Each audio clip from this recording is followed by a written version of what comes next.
Salut tout le monde et bienvenue sur Montre et moi. Alors aujourd'hui je fais une vidéo un tout petit peu réaction suite à des commentaires en fait que j'ai reçus sur l'une de mes dernières vidéos. En fait c'était sur la vidéo où je disais tout simplement que pour moi les fausses montres il n'y a pas d'excuse. Je vous ai fait tout un argumentaire et évidemment certaines personnes ne sont pas d'accord avec moi et ils l'ont mis en commentaire. J'ai même reçu des messages Instagram et des emails là-dessus. Alors évidemment vous avez le droit complètement d'avoir votre propre avis, même si le mien est plus important.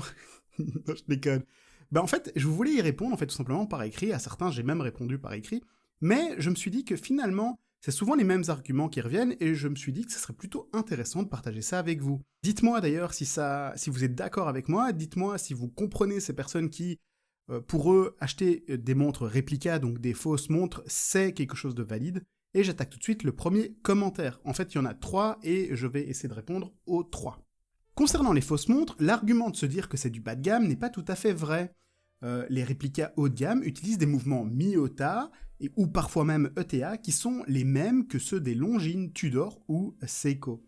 Et investir 500 € dans une montre réplica qui peut tenir facilement une bonne dizaine d'années n'est pas forcément un mauvais investissement, sachant que les vraies montres requièrent un entretien tous les 5 ans qui, au bas mot, peut coûter de 600 à 3000 € en fonction des maisons horlogères. Donc faites le calcul. Alors oui, t'inquiète, je vais faire le calcul, je vais y répondre tout de suite. Alors déjà, concernant les mouvements Miyota, ETA, Seiko, alors déjà pour ETA, ou ETA pour ceux qui préfèrent, je sais que quand je dis ETA ça énerve certains, en fait, j'ai regardé un peu sur le web, je me suis renseigné, et c'est pas vraiment de l'ETA que vous trouvez dans ce genre de mouvement. Ce sont des clones d'ETA, et souvent ce sont des clones produits par Seagull, par exemple. Seagull qui font de très bons clones ETA. Maintenant, voilà, ça reste pas ETA. C'est tout simplement pas fait dans la même usine, par les mêmes personnes, c'est pas forcément le même contrôle qualité. Je dis même pas que c'est mieux ou pas, c'est juste pas un bon argument. Un autre point qui existe, alors même si c'est vrai que certains utilisent tel quel, en fait, tout simplement, le mouvement Miyota ou certains mouvements de Seiko, ça veut pas dire que la montre est assemblée correctement, que l'assemblage est le même, que le contrôle qualité lors de l'assemblage est le même. Vous vous rendez bien compte que pour assembler un mouvement dans une montre, il faut être dans un environnement quand même très très très propre, avoir des gens qui sont entraînés, ou des robots entraînés pour certains cas, mais en tout cas avoir un contrôle qualité assez irréprochable. Est-ce que c'est le cas pour les montres réplica qui sont faites dans des usines, tu ne sais pas où, vu que c'est illégal? Alors il y a un mot qui m'embête ici dans ton commentaire, c'est investir, en fait. Investir 500 € dans une montre. Et sérieusement, je reviens là-dessus sur les contrôles qualité, est-ce que tu crois sincèrement que pour 500 € ce que tu as à un endroit et à un autre, donc les vrais et les fausses, est-ce que tu penses que c'est la même chose? Franchement, je suis pas d'accord du tout. Tu as peut-être des très bons matériaux au niveau, par exemple, tu verras de la céramique, des trucs comme ça, pour copier l'original. Cependant, pour une montre à 500 € d'un côté, une montre à 500 €, une vraie montre faite par une vraie maison horlogère, je suis désolé, t'as pas le même contrôle qualité. Tu n'as pas du tout les mêmes standards de fabrication. Eux, ils en ont rien à foutre, ils jouent pas leur image. Alors que quand t'achètes chez un grand fabricant, je sais pas moi, t'achètes une Longines, par exemple, vu que t'as cité cette marque, ils te vendent quand même une certaine réputation. Ils peuvent pas te vendre n'importe quoi. Ils peuvent pas te vendre, par exemple, une montre que dès que tu l'ouvres, tu vois que le mouvement, il est plein de détritus et de peau humaine ou de trucs comme ça, ou juste mal assemblés. Ils jouent leur réputation là-dessus. Dans une fausse montre, t'as peut-être un joli boîtier, mais qu'est-ce qu'il y a à l'intérieur? Quel niveau de qualité ils ont mis là-dedans? Alors, un truc que t'as pas vraiment parlé, effectivement, c'est les mouvements Seiko. Par exemple, ça, je connais un peu mieux. Donc, par exemple, j'ai vu beaucoup de réplicas qui utilisent les mouvements NH35, NH36, qui sont en fait les équivalents de chez Seiko même des mouvements 4R35 et 4R36. Mais là, la question que je me pose, c'est, franchement, pour le même mouvement, est-ce que tu prendrais pas une montre qui a été pensée pour être prévue pour ce mouvement à la base? Par exemple, tu vas chez Seiko, pour 300-400 €, tu as une Turtle qui sera mieux finie, un meilleur contrôle qualité, tu auras 2 ans de garantie alors que tu n'as aucune garantie avec tout simplement une fausse réplica que tu achètes sur internet. C'est un marché complètement illégal, ils n'ont pas à te fournir de garantie. D'ailleurs, si tu as le moindre problème, tu vas appeler qui? Tu vas les contacter où? Ils habitent où ces gens-là? T'en sais rien du tout, tu vois, donc c'est pas une bonne chose. En plus, je reviens sur la Turtle, tu as un modèle mythique, tu peux être content de la porter. Et par exemple, elle a une luminescence qui est complètement dingue. Et en plus, tu sais que c'est une montre qui est ISO 6425, et donc c'est une vraie plongeuse. Tu peux y aller, tu peux foncer, tu peux tout faire, quoi. Alors, il y a un autre argumentaire que je trouve vraiment ridicule dans ton commentaire. Je suis désolé, le prends pas mal, mais tu dis par exemple que ce sont les mêmes mouvements qu'il y a dans les réplicas et dans les montres, les vraies montres. Pourtant, tu dis que d'un côté, tu dois faire des entretiens tous les 5 ans. Alors que, soit si c'est les mêmes mouvements, pourquoi au niveau des fausses montres, t'aurais des montres qui tiennent plus longtemps, des montres où t'as pas besoin de faire d'entretien? Ça n'a aucun sens, je suis désolé, là tu exagères. Je reviens quand même sur un détail, parce que j'ai vraiment l'impression que tu te rends pas bien compte, mais au niveau garantie, tu as absolument rien avec les fausses montres. Tu prends une montre comme Tudor, vu que tu l'as cité juste avant, Tudor t'offre une garantie de 5 ans minimum. Et si tu montres un peu plus de gamme, par exemple tu vas chez, par exemple Panerai, c'est 8 ans la garantie. Donc, je suis désolé, est-ce que t'as pas envie de te payer un truc où tu sais justement qu'ils garantissent quelque chose, une qualité, quelque chose, quoi. Ici, tu n'as juste rien.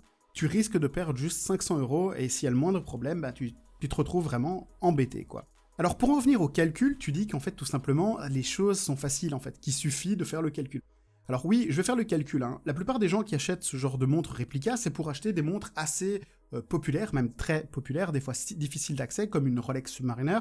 Je suis désolé, je pense vraiment que si tu achètes maintenant une Rolex Submariner, prenons cet exemple-là, même que tu fais 2 entretiens chez Rolex, c'est 500 € l'entretien, je dirais la révision, donc tu en reviens à 1000 €, dans 10 ans, parce que voilà, 2 fois 5 ans, dans 10 ans, je suis pas sûr que ta montre, tu vas avoir vraiment perdu beaucoup d'argent. Je dis pas que c'est un bon investissement, je dis pas que tu vas en gagner, je dis juste, t'auras porté pendant 10 ans une montre exceptionnelle qui va être de bonne qualité, qui va tenir très longtemps.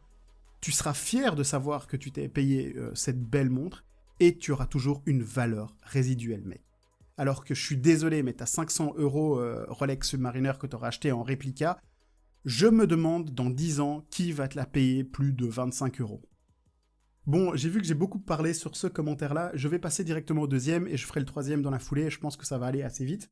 Salut, alors pas d'accord avec les réplicas, surtout si ce sont des montres pour lesquelles il faut attendre 10 ans pour en avoir une. Par exemple, Patek Philippe. J'ai vu des vidéos sur les réplicas et franchement, c'est très bien fait.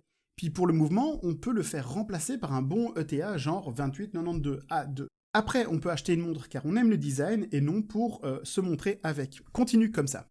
Alors merci, je vais continuer comme ça, t'inquiète pas. Alors Jessie, je comprends totalement ton point de vue. T'as envie d'avoir une belle montre qui est difficile d'accès, on va dire. Le problème ici, c'est que franchement, après X temps, je dirais après quelques mois, après plusieurs années, je me demande vraiment si tu vas encore vraiment beaucoup aimer cette réplica. Alors pour l'argument de la liste d'attente, je comprends totalement. Et Jessie, moi j'ai juste envie de te conseiller un truc, tu veux vraiment une montre qui est très dure à voir, essaye de l'avoir. Mets-toi sur une liste d'attente, va dans 3 à 4 boutiques s'il faut, même plus, et mets-toi sur les listes d'attente. Je te promets qu'il faudra peut-être attendre un bon moment, peut-être que tu vas devoir attendre, 10 ans pour une Patek Philippe si tu veux la 5711 par exemple.